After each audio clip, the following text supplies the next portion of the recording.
Hello, magandang kaibigan mga kabarangay. Kamusta na? Kamusta na po kayo? So eto, kararating-rating ko lang. Nasarado na yung swimming pool. Kami pa na social media. Ito, bumila ako ng pagkain natin. Texas ulit, Texas. KFC, Texas. Texas fried chicken. Yan. Ito yung ating mantakan ngayon. Ito, nakakalaga ito ng 16 dirham lang, pero kasi meron akong stock na ginagamit, may discount ako. 16 dirhams lang sila. Ayan o. 16 dirhams lang yan.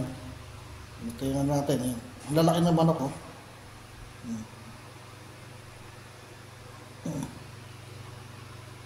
Ito nyo. Lalaki yung manok, lalaki ng hiwa. Kasi ngayon, pag bumili ka kapag kumain ka sa KFC, kahit sa KFC, nako, Diyos ko, pag kumain ka sa KFC, grabe, sobrang laki ng mga manok. Hindi mo ako kakalain na bakit gano'ng kalaki yung mga manok na sa KFC. Hindi na maganda kumain ngayon sa KFC, Jollibee, gusto na yun, nagpapaligitan ng tao. Kaya dito bumibili sa Texas kasi malaki yung malalaki yung back nila. Sa chicken, ganoon din. Sa chicken, malilit na yung manok doon. Tapos dito sa ito, isang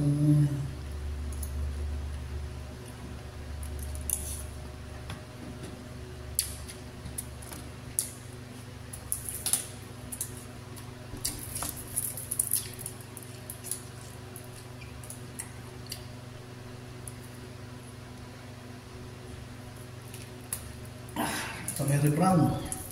Dito din ang manok doon. Saan sa Mary Brown? Yan lang. Dito ang mga manok, paliitan na sila.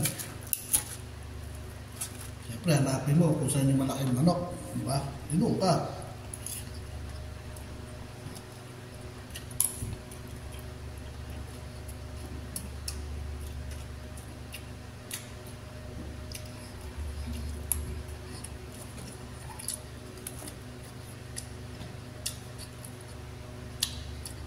Kaya yung altasan nagsara.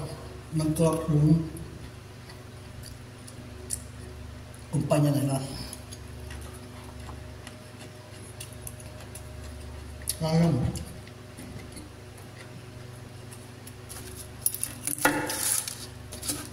Wala. Bangkarot nila. Bangrot nila.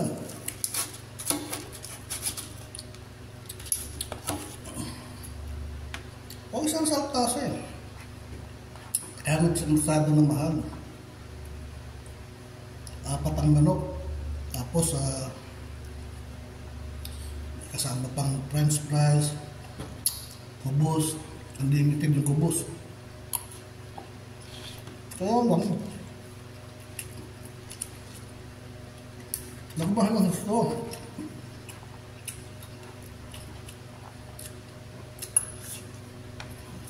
Diba? Kaya mo gusto, sama ka mura. Hindi ka sa mura. Maghanap pa ng alternatibong paraan para marami ang sa pagkain. Wala. Maraming kanila. Kinakalaban pa nila yung KFC.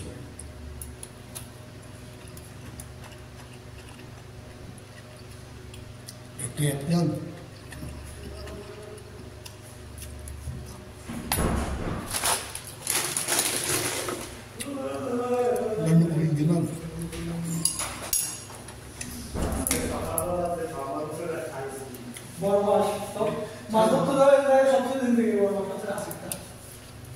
Yun ang uring yan ito.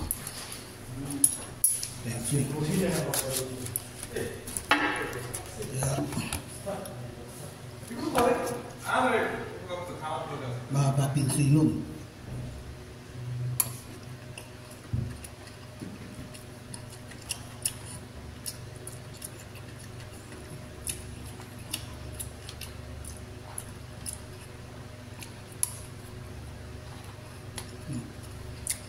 mahal na nakbal.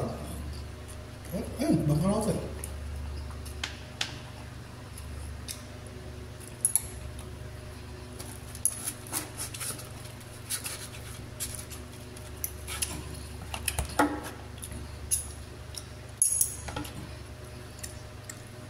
Lahat yata na after yun, na-bankrupt sila. Sarap.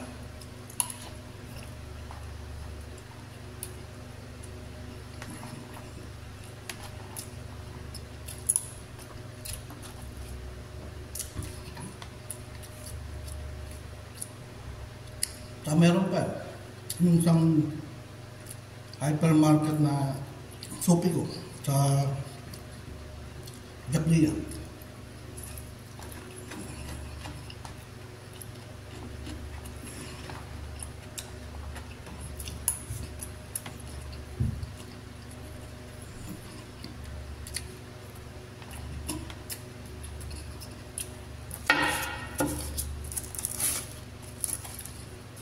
Bankrupt na siya.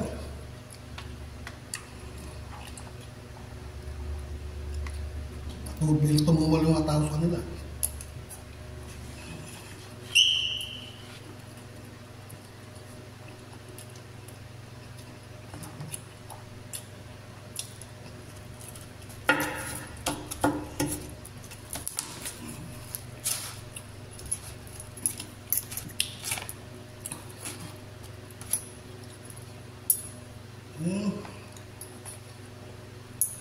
Malanag makabili. Ano na ba? Nangka.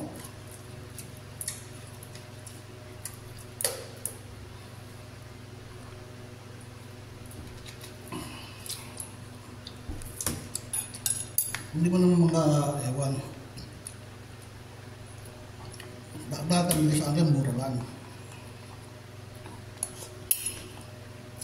Aba, nakalipas sa akin ng bag, bigla sila nawalan ng bigat. Nagpunta ko yung mga bigas nila.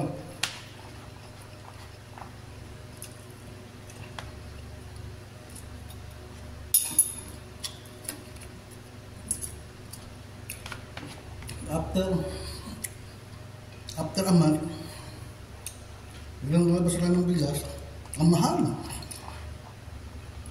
Oo, ang mahal ng bigas nila. Mabot ng ordinaryong bigas lang, mabot ng 27 grams.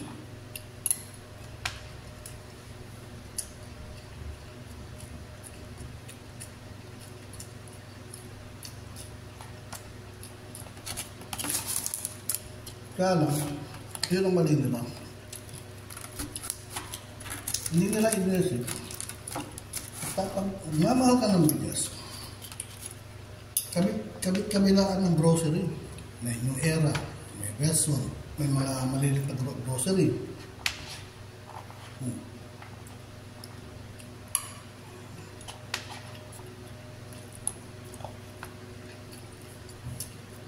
Hindi mo lang 27 sa kanila.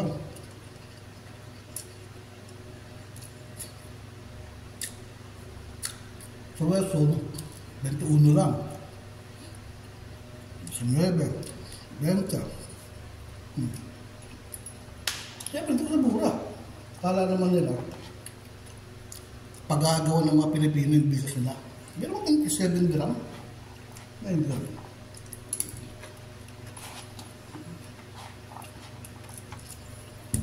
No. Kaya yung business nila. Tabi-tabi lang yung mga grocery. Pag doon ka naman sa mga malilit na grocery lang buglan, ang bigas doon, 22 o 23.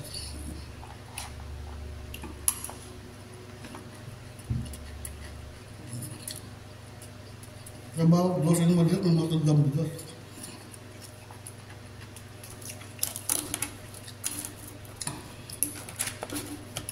Kaya yung bigas ka, huwag bumagin.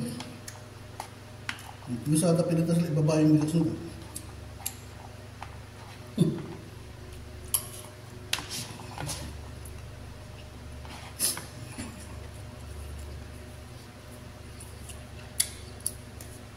Ayun, nabangkot na sila.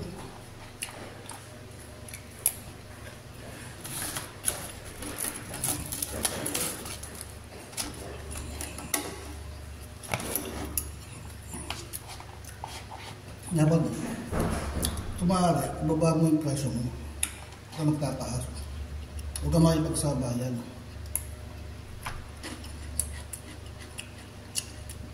Bago naman ang tubo, at least naubos yung paninda mo.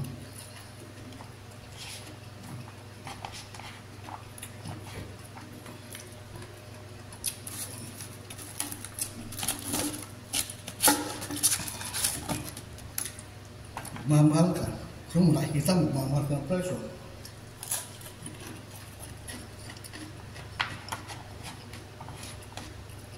Ang lugi ka nun.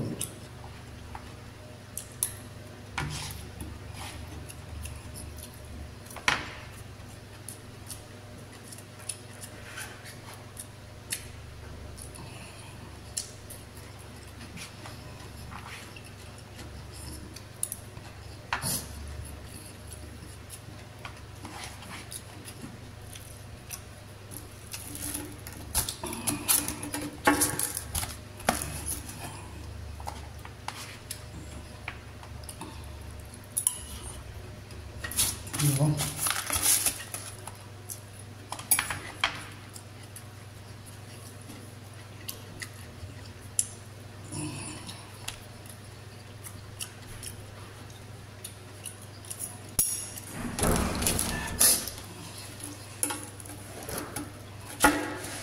Pag nagbago ng presyo mo, tagat ka. Hindi ka papantinigan ng tayo. Hindi ka bibilan. Kasi mabuto mo.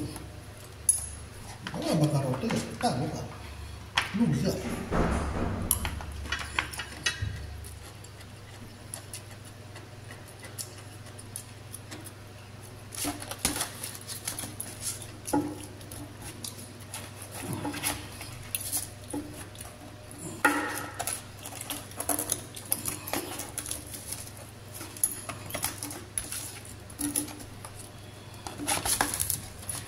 Kaya kailangan, lumabala presyo mo, mura ka.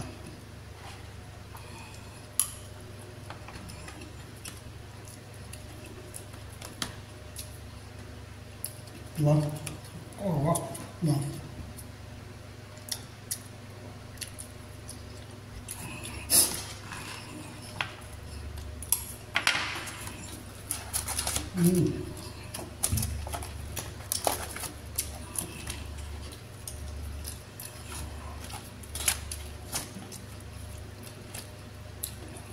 Sarap. Kain tayo.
Lahat ng mga mat nila. Ang laki ng hiwa.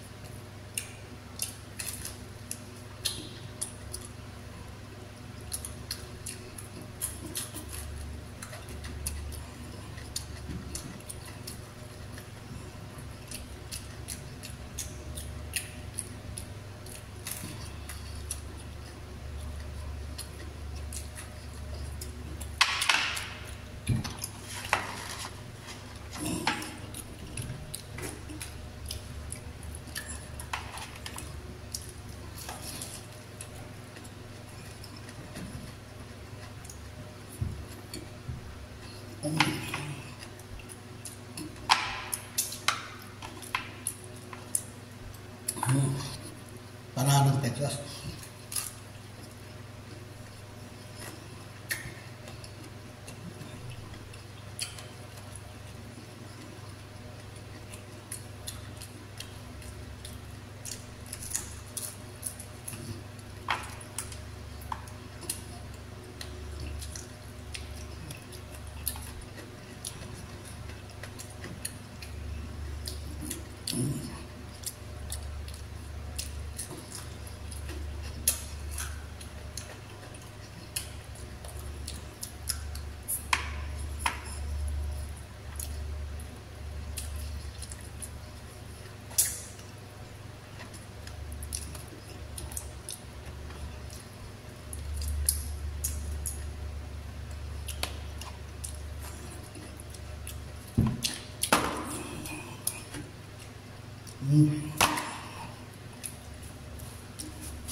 Busog, sarap.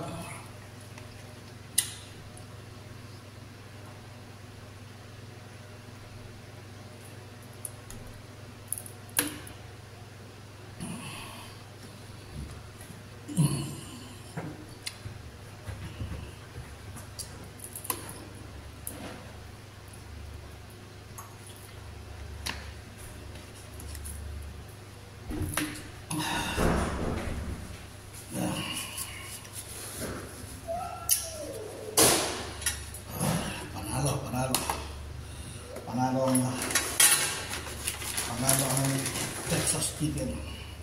Masarap.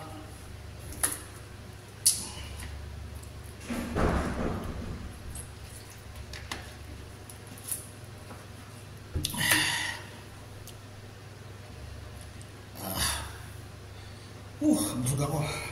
Sarap ng Texas chicken nila. Ang lalaki pa ng mga hiwa ng manok. Ang kira sa Jollibee.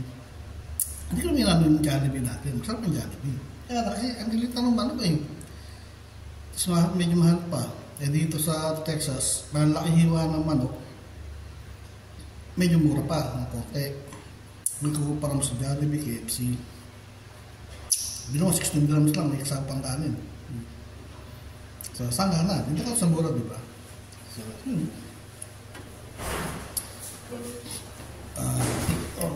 So, bago tayo magpaalam,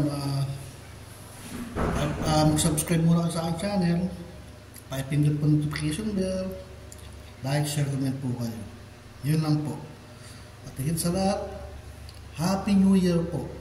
Maraming salamat po sa inyong lahat. Bye-bye!